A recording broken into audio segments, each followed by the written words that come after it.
Persoalan ini, Adi Pangelu dikenal sebagai anggota Bawaslu Provinsi Sulawesi Utara yang killer. Apa benar itu?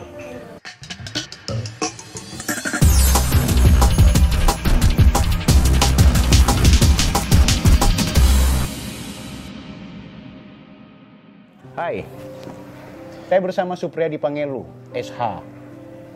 Beliau ini anggota Bawaslu Provinsi Sulawesi Utara, pegiat kepemiluan, advokat, dan orang baik-baik. Selamat malam, Pim. Malam, Bib. Kita mau coba untuk lebih lepas saja, Oh, santai. Saya panggilnya pimpinan atau Pak Kordif atau apa bagusnya? Terserah lah, mana yang lebih keren, abang atau... Ya. Ini podcast pribadi saya sih, pimpinan. Siap. Cuma saya mau memanfaatkan podcast ini bisa kita share ke ruang publik terkait, karena ini momentum pilkada dan Pak Adi ini adalah orang yang saya tahu sangat mumpuni dalam bergelut di dunia kepemiluan, khususnya dalam konteks hukum. Sebelum lebih jauh soal pilkada, saya mau cari tahu dulu tentang siapa sih Supriyadi Pangelu. Sebelum di Bawaslu, Pak Adi di mana? Memang kalau perjalanan kisah sebelum Bawaslu ini kan panjang sebenarnya. Oke. Dan saya ini anak desa. Anak desa. Anak deso. Yang kemudian lahir dari ujung utara Sulawesi Utara ini. Tepatnya di mana? Daerah kepulauan, Oh. namanya Desa Gandalo, Oke. Kabupaten Kepulauan Talaut. Kurang lebih dia menempuh 6 jam Oke. waktu dulu ke ibu kota kabupaten. Oke. Nah, sekolahnya juga untuk SMP SMA itu harus hijrah ke namanya Kecamatan Beo yang Oke. kurang lebih puluhan kilometer dari desa saya. Oke. Jadi mau ke sekolah saja pun harus ke Ya, desa tetangga gitu. dulunya kan transportasinya sangat sulit. Yes. Kendaraan roda 2 pun, roda 4, Ya. mobil, ya angkutan umum, bus, itu pun hanya di ibu kota kecamatan kami. Dulu kecamatan kami ini, Kecamatan Rainis yang sekarang sudah dimekarkan 3 kecamatan. Oke. Pulutan tanpa nama yang kecamatan saya. Nah, jaraknya antara Kecamatan Rainis dan Beo ini kurang lebih 12 km. Nah, kalaupun tidak ada hari transportasi ya, kalau ingin pulang ke kampung bisa jalan kaki dari Beo Oke. sampai pada Masa remajanya Pim Adi dengan pergulutan itu ya? memang sejak mulai sekolah itu dibentuk dalam kondisi survive Yes. untuk hidup. Lebih mandiri berarti. Jadi di sekolah di SMP pun jauh dari orang tua, Yeah. kita tinggal namanya pemondokan, Yes. anak pondok Yes. yang hanya pinjam sewa ukuran tanah atau kintal pemilik tanah di Beo untuk didirikan tempat tinggal gubuk. Yes. Dia terbuat dari bulu pitate. Ya, sempat mondok Kemudian, berarti. iya, anak pemondokan. Kemudian Itu sampai SMA. SMA gitu. Ya, 6 tahun. S1-nya baru kemudian hijrah hijrah ke ke Kota Manado atau kemana? saya Tomohon. Tomohon. Saya dulunya kuliah di teologi. Wow. Sempat tinggal ujian juga. Teologi ya. Ya, lalu hijrah untuk ke hukum. Tetap di UKIT juga. Oh gitu. Jadi digeluti 2 S1 sekalian atau gimana? Berbarengan kan masuk teologi 2001. Yeah. Oke. 2004-nya 2005-nya saya pindah Ya. hukum. Ya. Luar biasa. Tapi selesai di teologi itu atau Tinggal gimana? ujian. Tinggal ujian, oke. Skripsi saya sudah. Skripsi saya judulnya karena dulu background saya juga jurnalis. Yes. Nah, judul skripsi saya jurnalistik sebagai sarana misi. Wow. Sempat menjadi Iya. pendakwah juga gitu. Artinya mau informasikan bahwa pekerjaan jurnalis ini adalah Yes. pekerjaan yang terhormat juga. Ya, Gitu. ternyata Pim Adi ini religius juga. Oke, Pak Adi, S1 hukum itulah yang kemudian membentuk Pak Adi sempat menjadi advokat atau gimana? Ya, dari kuliah S1 kemudian selesai magang di kantor pengacara juga yang ternama di Sulut, Bapak Bel juga. Habis itu ikut ujian advokat. Udah ujian advokat ini ya kan saya baru kemarin setelah saya menjabat Panwas Talaut. Kan 2012 saya terpilih menjadi ketua Panwas Talaut. Ini yang rentetan akhirnya titik mula Supriyadi Pangilu menjadi penyelenggara pemilu? Ya, tapi sebelumnya 2009 saya sudah ketua KIPP. KIP. Komite Independen Pemantau Pemilu. Kabupaten Kepulauan Talaut. Wow. Staf Panwas. Jadi staf di Panwas, kemudian Panwas menjadi Kabupaten, koordinator sekaligus ketua KIP. Istilahnya KIP itu ketua atau koordinator? Ya, lebih tepatnya. SK-nya kemarin kita ke ketua, ini koordinatornya. Oke, siap. Luar biasa. Artinya sudah sejak awal terbentuk menjadi penyelenggara dari pemantau itu sendiri. Pemantau sekaligus staf itu. KIP itulah yang mengantarkan pimpinan bisa menjadi Panwas atau gimana? Sambil saya dulunya kan staf dulu, staf 2009. Sambil di staf ini kemudian saya mendapatkan SK KIP. Jadi pengalaman masuk ini, barang lah, masuk istilahnya kan nyambung cerita antara staf dengan mendapatkan mandat ini. Ternyata keinginan untuk kepemiluan ini sudah mulai merasuk hati untuk menjadi darah daging. Wow. Itu Panwas lu Talaut posisi ketua saya staf. Ya, di saat pasca jadi staf kan jadi 2012 saya ketua. Jadi ketua langsung ya. Ya, 2012 pilkada berbarengan pilkada 2013 saya juga ketua. Waktu itu kan masih ad hoc ya, istilahnya juga masih baru panitia. Pilkada Panwas pemilihan presiden dan wakil presiden dan terakhir pemilihan gubernur, bupati, wali kota. Pemilihan gubernur dan wakil gubernur 2015. Berarti sebelum hitungannya hijrah ke Manado 2017. Jadi dari pasca Panwas itu kemudian hijrah ke Manado. Jadi anggota Panwas di Manado juga menjadi Panwaslu di kota Manadonya. Ada karir sebelum Panwaslu di kota Manado? Kegiatan-kegiatan apa? Kan lagi paus antara 2016 ini menuju 2017 kembali ke profesi saya lawyer. Banyak kasus yang ditangani. Ada kasus di kota Manado. Tindak pidana korupsi, perdata, banyak di beberapa wilayah peradilan. Mana lebih enak jadi Panwas atau menjadi penyelenggara atau pengacara maksudnya? Memang kalau dari segi pergaulan lebih enak pengacara sebenarnya. Oke gitu ya. Maksudnya pergaulan kenapa dibatasi kalau kita kan terbatas. Mau ketemu pengurus parpol atau para bakal calon agak sulit. Kan berpapasan saja hanya di ruang publik kemudian hanya senyum biasa karena berpapasan kenal sudah di media misalnya.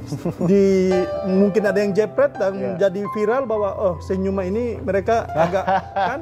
Tapi kalau lawyer kan bisa. Kami pun banyak di depan persidangan bisa beradu argumentasi soal pendapat hukum dan sebagainya. Di luar bisa. Tapi itu tidak jadi penghalang juga ya untuk melaksanakan. Tapi memang tugas. Di Bawaslu ini kan ada tantangan tersendiri. Bagaimana kita yang kemudian dalam ruang bebas tiba-tiba dalam pembatasan, maka kembali kepada pengendalian diri. Betul. Kan karena habis kita di ruang hampa, bisa kiri kanan bisa ketemu sama siapa, tiba-tiba termasuk dalam konteks tafsir hukum. Lawyer kan bisa dalam tanda kutip ya, artinya sesuatu yang keliru sekalipun bisa dicarikan pembenaran untuk kepentingan atau bagaimana? Tidak filosofinya artinya, atau gimana? Kan biasanya kasus-kasus kalau case-case kan artinya kita ada semacam walaupun memang dalam hukum kita kan tidak menganut asas jurisprudensi. Tetapi paling tidak ketika ada sebuah case yang kemudian ada kita dapatkan literatur dari perkara yang sama di wilayah yang lain, paling tidak menjadi rujukan dan mungkin dianalisa. Artinya ada kebebasan setiap lawyer itu untuk menganalisa hukum. Sementara Bawaslu itu ada robot yang kemudian sudah mendesain dalam konteks tafsir. Nah, menurut pimpinan bagaimana dari seorang lawyer kemudian harus saklek terhadap tafsir Bawaslu? Nah, kalau sebenarnya kan Bawaslu juga punya kependirian untuk melakukan tafsir. Tapi kan kembali kepada hierarki kelembagaan. Kan tunduk dan patuh komando. Kan? Apa ada hal hukum yang kemudian menurut pimpinan berseberangan dengan cara Anda berpikir sebagai ahli hukum? Sebenarnya ini sudah instruksi Bawaslu RI atau Bawaslu Provinsi waktu Anda jadi Panwaslu, logika hukumnya Supriyadi Pangilu itu benturan nggak dengan hierarki saya pernah waktu masih Panwas berdebat salah satu pimpinan dari RI kemarin soal bahwa Panwas Manado atau Talaut? Panwas Talaut ada peristiwa pilkada yang 2015 kemarin untuk Manado. Adi berdebat dengan Bawaslu RI. Saya sampaikan kalaupun bahwa ini perintahnya dari A di atas ini haruslah memang levelnya harus tidak perlu berubah. Karena terkadang kita ini kan jadi di lapangan hanya menerapkan apa yang disampaikan. Nah, bersyukur ini di periode ini kan 4 ini ahli hukum semua. Yes. Jadi Bawaslu saya tidak pernah meragukan lagi soal karena pola kerja sekarang ketika ada case itu diamankan dulu kebijakan nasional, kan membuat divisi hukumnya membuat telaan, kemudian diputuskan oleh pimpinan dan disabarkan. Nah patronnya jelas bahwa kita satu komando bukan hanya manggup-manggup, tetapi punya ada argumentasi dialog hukum juga gitu kan. Ada argumentasi hukum yang kemudian dirumuskan dan diputuskan menjadi kebijakan lembaga. Nah, pimpinan-pimpinan sekarang kan care menyerap aspirasi. Setiap case umpamanya, bagaimana penerapan pasal 71, 7071 supaya kita punya diskresinya sama. Boleh diinformasikan yang pasal 71 atau 70? Terkait dengan mutasi. Kemudian kemarin perdebatannya soal bagaimana dia bisa melakukan mutasi ini petahana. Semua kan bisa sebenarnya kalau ada persetujuan Mendagri kan. Bagaimana yang dilakukan secara sembunyi-sembunyi karena proses umpamanya mutasi ini dilahir pada ada like and dislike pada oknum-oknum umpamanya. Ini yang harus kita. Nah, banyak hal yang kemudian proses-proses regulasi kita, walaupun memang kita ini kan hanya pelaksana. Bawaslu ini pelaksana. Pelaksananya adalah pelaksana yang kemudian undang-undang yang sudah dibentuk dulunya. Maka kita sebagai pelaksana harus tunduk dan patuh pada regulasi itu. Pimpinan ini tidak merasa bahwa ada hak yang dipasung dalam konteks berpikir, menganalisa hukum atau mengargumentasikan setiap tafsir hukum. Nah, ini hukum ini kan dinamis. Hukum ini tidak statis, dia tidak pernah diam, dia dinamis. Sudut pandang kalau dalam teori hukum kan ada 3 orang berdebat, maka menghasilkan 4 pendapat hukum. Artinya ini adalah bahwa hukum itu dinamis. Nah, semua kan punya kajian, punya sudut pandang, punya analisis dan punya argumentasi. Soal tafsir pasal A, B, umpamanya. Nah, ketika bahwa ini sudah dirumuskan dan mengambil keputusan juga kan, kalau belajar dari pengalaman-pengalaman pola divisi hukum RI, di setiap kebijakan itu buat FGD, hadirkan ahli, akademisi untuk memutuskan sebelum dituangkan dalam sebuah regulasi atau memo atau instruksi untuk internal kita. Nah, pola kerja ini yang kemudian bagi kami adalah sangat luwes, yang kemudian memberikan ruang kepada Bawaslu Kabupaten Kota Provinsi untuk terbuka memberikan argumentasi. Jadi tidak stagnan dan semua karena ini kan hukum juga dinamis dan ruang untuk dialog itu terbuka lebar dilakukan oleh Adi Pangelu sempat menjadi Panwaslu Manado. Kok mendadak langsung di Bawaslu Provinsi Sulawesi Utara? Bagaimana kontestasinya kemarin itu? Ini kan ada waktu itu masih menjabat kan sebagai anggota Bawaslu. Saya sebenarnya kan dari 2017 itu sebenarnya kan saya sudah ikut seleksi. Tetapi saya sudah masuk dari 19 karena sudah langsung dipatok 6. Jadi sempat ikut di ini kan peran-peran ada garis tangan, campur tangannya banyak, campur tangan terutama campur tangan yang maha kuasa. Kan? Kita amini semua Tuhan sudah proses untuk itu. Bisa digambarkan nggak apa yang sangat berbeda menjadi jajaran pengawas atau badan yang di kabupaten kota kemudian sekarang ada di provinsi? Menurut pimpinan seperti apa gambaran-gambaran tugas dan fungsi yang memang pekerjaannya lebih berat lagi? Apalagi atau enggak? Kenapa nggak bilang lebih ringan? Karena berada lebih di atas dari yang di bawah. Justru bagaimana dia mengkoordinir, apalagi dalam konteks pilkada dia penanggung jawab untuk pelaksanaan pemilihan gubernur.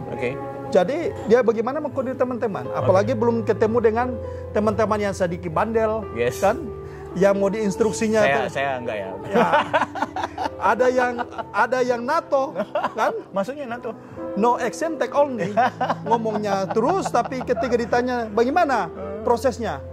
Oh, ini pimpinan seperti ini belum. Artinya ini bagaimana kita mendrive, mendesain kemudian membuat dalam satu frame, satu bingkai ini teman-teman ini tertib. Ini cukup berat, apalagi pertanggungjawabannya ke Bawaslu RI ya. Karena kita kan posisinya kalau pekerjaan langsung bypass RI ke kita kan, belum lagi kita problem-problem di lapangan. Nah, berharap sebenarnya ini adalah yang punya basis, punya wilayah adalah teman-teman kabupaten kota.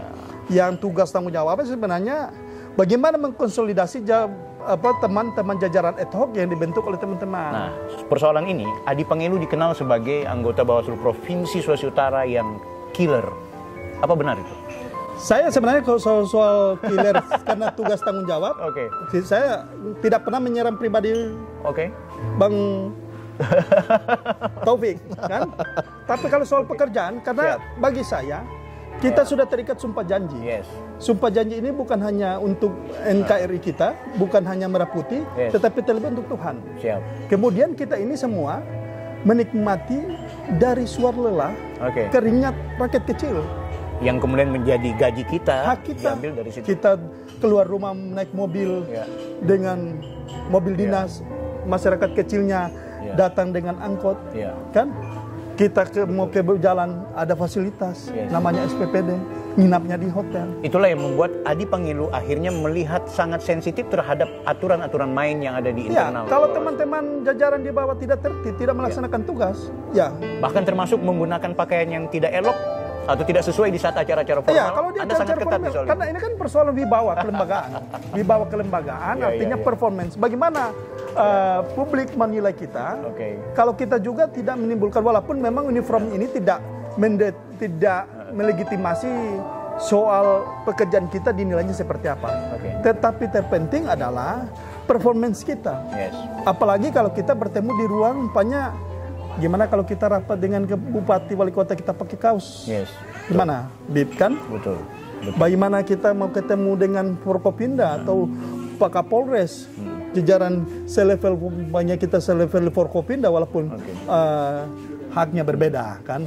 Protokolnya berbeda. Dari gaya ini saya bisa melihat atau menyimpulkan Supriyadi Pangilu perfeksionis dalam soal mempertahankan kewibawaan lembaga. Boleh bilang begitu? Ya, karena trust publik itu munculnya trust adalah soal kewibawaan kita. Karena saya selalu di berbagai kesempatan, lembaga ini mau permanen selamanya atau mau kembali kepada ad hoc, yang menentukan adalah kita. Jangan kemudian di tangan kita, terutama teman-teman kabupaten kota, dicatat dengan tinta hitam bahwa di zaman teman-teman kemudian badan yang sebenarnya lembaga ini menjadi badan tiba-tiba anjlok. Jadi ad hoc lagi.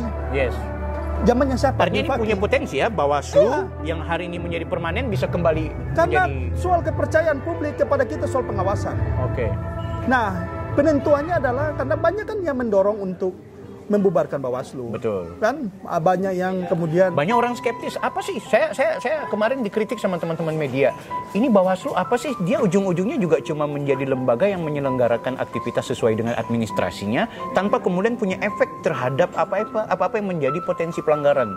Misalnya gini, kemarin saya ini dikritik nih Bawaslu Manado. Apa sih kalian misalnya memanggil ASN itu tuh yang memproklamirkan diri sebagai calon. Beranikah Anda apalagi dalam tanda kutip berada di jajaran penguasa? Sampai sejauh mana perannya Bawaslu dalam konteks pelanggaran netralitas ASN atau pelanggaran-pelanggaran yang dilakukan oleh ASN? Ujung-ujungnya juga tidak punya wewenang untuk memvonis hukumannya. Karena memang harus diserahkan kepada lembaga yang lain, yaitu Komisi ASN. Kalau Komisi ASN juga nggak maksimal, nah jadi apa Bawaslu itu? Bagi kita sebenarnya gini, Bib. Kita tidak perlu takut dengan apa kata orang. Ini Bawaslu ini seperti ini, Bawaslu ini seperti tidak perlu. Lakukanlah saja apa menjadi tanggung jawab kita. Tapi dalam konteks efektivitas demokrasi secara substansial? Ya, ada kan pembatasan regulasi. Tapi kewenangan kita kalau kita biarkan apa yang menjadi tugas tanggung jawab kita, apakah berdosa kita tidak? Anda sudah diberikan kewenangan melakukan tapi Anda diam.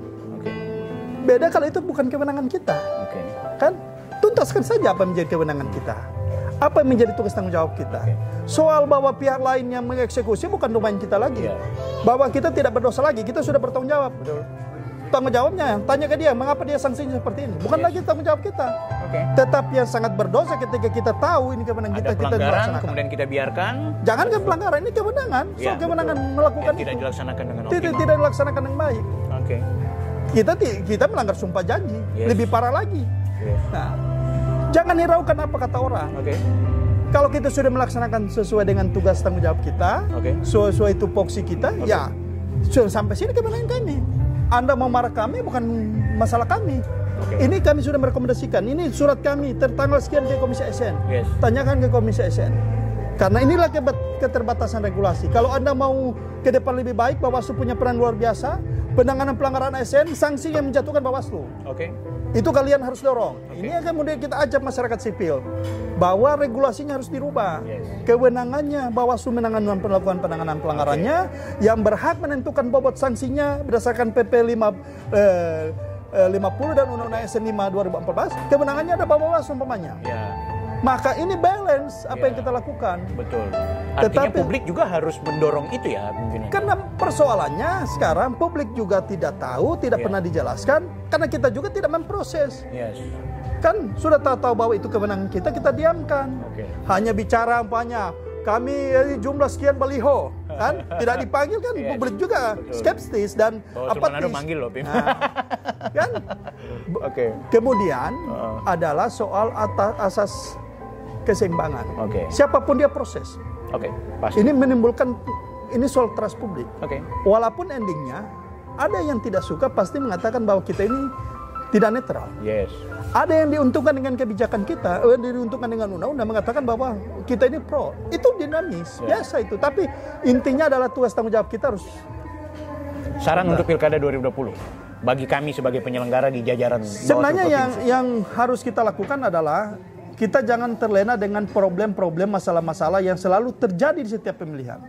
Contoh umpamanya, masalah pemutahiran data pemilih. Nah, seharusnya ini bukan juga tanggung jawab KPU sebenarnya. Jajaran pengawas pemilu waktu pilkada kemarin di mana? Kan? Ini otokritik juga bagi kita sebenarnya. Otokritik juga. Kita itu di mana? Problem-problem ini terjadi di setiap rezim. Nah, seharusnya kita juga harus bagaimana kita berupaya untuk pilkada berikut tidak ada lagi problem ini terjadi. Paling tidak hanya dari bobot 60 kita turunilah 30%. Sudah luar biasa karena kita kan nggak bisa sempurna langsung. Paling tidak ada takaran yang kita lakukan. Biasa. Kemudian teman-teman tetap menjaga integritas. Pasti. Karena dalam kondisi apapun kita lakukan selalu ketika kita hanya berpapasan dianggap kita tidak. Soal integritas pernah dirayu di pemilu 2019 atau di pemilu? Saya waktu di Tak Laut banyak sanksi juga hotel ini. Gitu ya. Ada yang nganter uang dengan ada teman 2 pimpinan satu kamar. Saya berharap ada segmen khusus soal integritas penyelenggara nanti. Karena pemilu 2019 kemarin saya juga ditanya juga di FET itu. Saya kan pernah peringatan keras soal menegakkan aturan. Walaupun memang akhirnya ada anggota DKPP bahwa yang penting kamu tidak nyolong uang. Kalaupun saya diberi peringatan keras karena saya ambil hak orang atau saya mendapatkan uang dari pihak lain, jangan tanyakan saya dari sini. Pasti saya tidak akan mendaftar. Saya ngomong ke tim sel itu. Saya ada di sini karena saya tahu itu kebijakan kelembagaan. Dan rekomendasi keluar itu adalah rekomendasi hasil penanganan pelanggaran sesuai prosedur. Tetapi ada penilaian khusus yang kemudian peringatan keras saya bangga juga waktu itu. Itu jadi pelajaran dan akhirnya juga menjadi sesuatu yang positif ke depan. Artinya memang kan apa yang kita lakukan walaupun sesuai prosedur terkadang orang menilai bahwa improsedural. Sehingga saya selalu ingatkan teman-teman, hukum itu administratif. Nah, sebaik apapun kita lakukan, kalau administratifnya kacau, pasti akan dinilai. Nah, sehingga terutama dalam proses penanganan pelanggaran, selalu mengingatkan untuk seluruh administratif terkait dengan penanganan pelanggaran itu harus memang terstruktur sesuai dengan Perbawaslu kita. Ini diingatkan teman-teman, supaya tidak lagi ada problem di kemudian hari, apalagi memproses sesuatu yang lahir dari temuan. Ini harus kita lihat secara baik. Jangan dalam bisa jadi blunder kalau salah. Ada pebanyak dalam tempos lokus dan tempos deliktinya dia tidak di situ. Tiba-tiba di LHP-nya muncul banyak pelapor atau penemu Taufik Bilfaqih. Padahal jam dan tanggal hari yang sama Bilfaqih ini lagi perjalanan dan dia di Jakarta. Yang benturan kan. Apalagi kalau sudah sampai ke MK ya. Dan itu berapa kali terjadi di beberapa kabupaten kota. Nah, saya ingatkan teman-teman, jangan kemudian saya selalu ingatkan dalam proses penanganan pelanggaran itu, marilah kita menggunakan kewenangan ini dengan baik. Jangan bertindak sewenang-wenang. Apalagi menyalahgunakan kewenangan. Karena kewenangan yang ada pada kita ini sangat luar biasa. Jangan bertindak secara sewenang-wenang, apalagi kemudian menggunakan menyalahi kewenangan.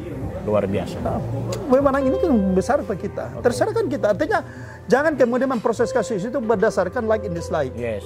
Maka apa yang kita lakukan pasti tidak akan baik. Dan pasti akan ada celah. Karena didasari pada soal emosi. Kita mau bagi pada dia, mau proses pada dia kok ada bagi pada kita. Iya. Hindari. Yes. Karena ini akan mempengaruhi pola kerja kita. Betul.